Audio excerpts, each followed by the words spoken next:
네, 주간 이슈픽 시간입니다. 강민지 기자 나와 있습니다. 강 기자 어서 오십시오. 반갑습니다. 안녕하세요. 네, 첫 번째 키워드 바로 들어가 볼까요? 네, 띄워주시죠. 네, 끝과 시작. 어떤 의미인가요? 네, 민주당은 내일 이재명 정부 들어 첫 여당 대표를 최종 선출하고요. 네. 국민의힘은 오늘 예비 경선 진출자 명단을 확정하면서 본격적인 당권 레이스에 돌입했습니다. 네, 민주당은 이제 전당대회의 이제 마무리고 국민의힘은 지금부터 이제 본격적으로 시작한다 그런 의미군요. 민주당 먼저 이제 살펴보면 민주당이 3주간의 선거 운동을 마치고 내일 이제 첫 번째 이재명 정부 들어서 첫 번째 당대표 선출하는데 현재 분위기가 좀 어떻습니까? 네, 먼저 이제 민주당 전당대회 말씀하신 것처럼 하루 앞으로 다가왔는데요. 네. 내일 경기 고향 킨텍스에서 오후 2시부터 개최됩니다. 두 후보는 마지막까지 선명성을 내세우면서 이 지지층 결집에 집중하고 있는 분위기인데요. 네. 정청래 후보는 오직 당원과 당신만 믿고 간다는 글을 여러 차례 올리면서 지지를 거듭 당부하고 있습니다. 2주 전 충청과 영남권 권리당원 투표에서 앞선 정 후보는 남은 투표에서도 대세론을 이어갈 것이라며 압승을 기대하는 분위기인데요. 반면 초반에는 협치형 리더십과 안정감을 내세웠던 박찬대 후보, 후반에 투쟁형 이미지를 부각하면서 역전에 기대를 걸고 있습니다. 현역 의원들의 조직적 지지세를 기반으로 대의원 표심 공략에도 집중을 하고 있는데요. 박 후보 캠프는 오늘 당신과 의원의 마음을 이분법적으로 나누는 건 분열을 조장하는 것이라며 정 후보의 당신론을 견제하기도 했습니다. 이번 전당대회는 권리당원 투표 55%와 대의원 투표 15%, 국민 여론조사 30%로 결정이 되는데요. 현재까지 충청과 영남권 권리당원 투표에서는 정청래 후보가 62.65%로 앞서고 있는 상황입니다. 하지만 전체 권리당원의 약 70% 이상이 몰린 수도권과 호남권의 표심이 아직 남아있는 만큼 이 결과를 단언하기는 어려운데요.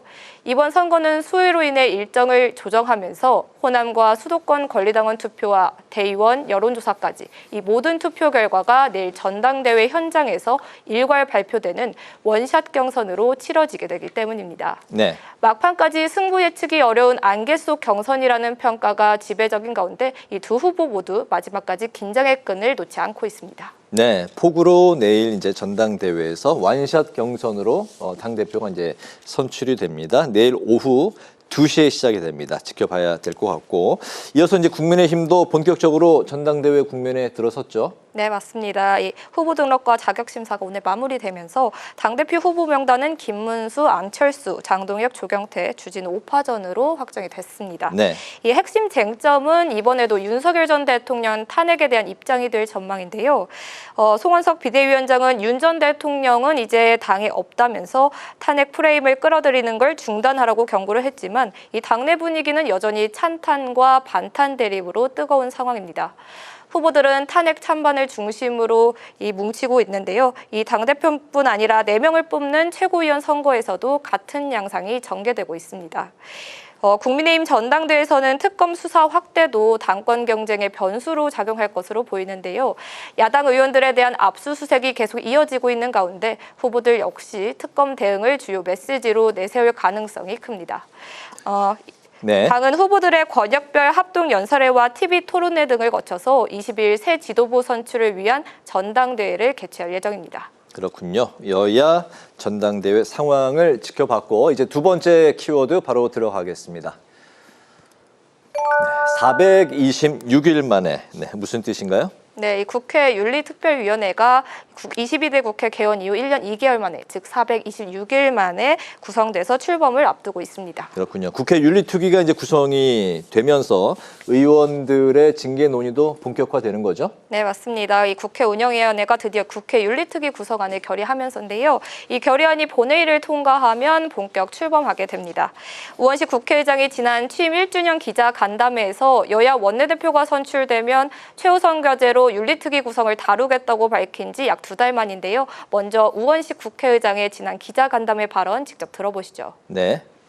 윤리특위가 구성이 안 된 것은 국민들 앞에 매우 죄송스럽고 국회로서 부끄러운 일입니다. 이번 원내대표가 새로 선출될 텐데요. 가장 우선적인 과제로 이 문제를 다루겠습니다. 네, 이 같은 우 의장의 발언이 강력 반영된 것으로 보이는데요. 지난해 5월 개원 이후 여야가 특위 구성 비율을 놓고 이견을 보여왔지만 우 의장 중재 가운데 민주당이 국민의힘의 동수 구성 요구를 받아들이면서 윤리특위가 본격 가동에 들어간 겁니다. 민주당과 국민의힘 6명 동수로 12명이 활동하게 되고요.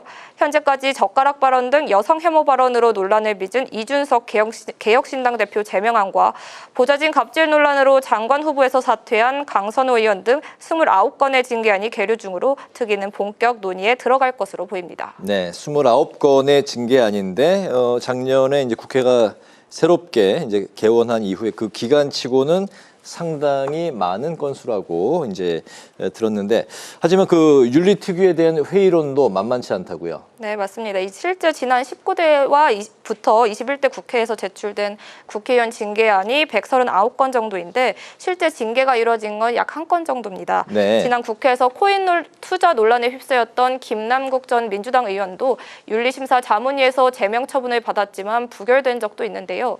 이 같은 무징계 결과의 원인에는 제 식구 감싸기에서 비롯된 거대 양당 동수로 이루어지는 윤리특위 구성에 있다는 목소리가 제기됩니다. 가결을 위해선 과반 찬성이 필요한데 동수 구성으로는 징계안이 부결될 수밖에 없다는 겁니다. 이에 조국혁신당과 진보당은 비교섭단체 의원들도 윤리특위에 참여할 수 있게 해달라고 요구하고 있는데요. 거수 표결에서 부결되면서 재구성 가능성은 적은 상황입니다. 네, 6대6 여야이 동수기 때문에 이제 결정 짓기가 이제 어려운 상황이라는 거, 그리고 이제 소수 정당이 배제된 게 또 아쉽다. 예, 그런 입장이군요. 알겠습니다. 마지막 세 번째 키워드 살펴보겠습니다. 혼란 속의 세계, 연대 필수. 얼핏 뭐 영화 제목 같기도 한데. 네, 맞습니다. 이 제목 사실 이번에 열린 세계 국회의장 회의 주제인데요. 네. 우원식 국회의장이 스위스 제네바에서 열린 제6차 세계 국회의장 회의에 참석해 이 연설에서 기후위기 대응 등을 위한 각국 의회 간 연대를 강조했습니다. 그렇군요. 구체적으로 어떤 내용들이 언급이 됐나요? 네, 먼저 이 세계 국회의장 회의를 설명드리고 싶은데요. 국제의원연맹 IPU가 5년마다 주최하는 의회 정상회의로 이번에는 스위스 제네바에서 혼란 속의 세계, 모두의 번영을 위한 국회 협력과 다자주의란 의제로 개최됐습니다. 우 의장은 토론에 참여해 계엄 당시 국회의 역할과 한국의 민주주의 회복력에 대한 경험을 공유하면서 발언을 시작했는데요. 이어 기후위기와 인공지능, 양극화와 같은 초국가 과제에 의회 외교와 다자 협력을 통해서 해결할 수 있다며 각국의 연대를 강조했습니다. 관련해서 우원식 국회의장 발언 직접 들어보시죠. 네. 의회는 입법과 예산을 통해 불평등을 완화함으로써 사회적 갈등을 줄이고 사회 통합을 견인해야 합니다. 특히 기후위기와 인공지능과 같은 초국경적 과제는 다양한 당사자들의 목소리를 반영해 갈등을 중재하고 각국 의회의 경험을 공유하는 것이 중요합니다. 네, 올해는 한국이 5개 중견국 협의체인 믹타 의장회의 의장국인 만큼 평화 구축과 인도적 지원을 위한 의회 협력 의제도 주도해 나가겠다고 말했는데요. 취임 직후 줄곧 기후위기 국회를 외쳐온 우 의장은 대한민국 국회의 탄소 중립 계획도 공유하며 기후위기 대응 실천을 위한 국회 역할을 거듭 촉구했습니다. 네, 그렇군요. 이렇게 해서 이제 세 가지 주간 이슈픽 다 들었습니다. 강민지 기자와 함께했습니다. 오늘 고맙습니다.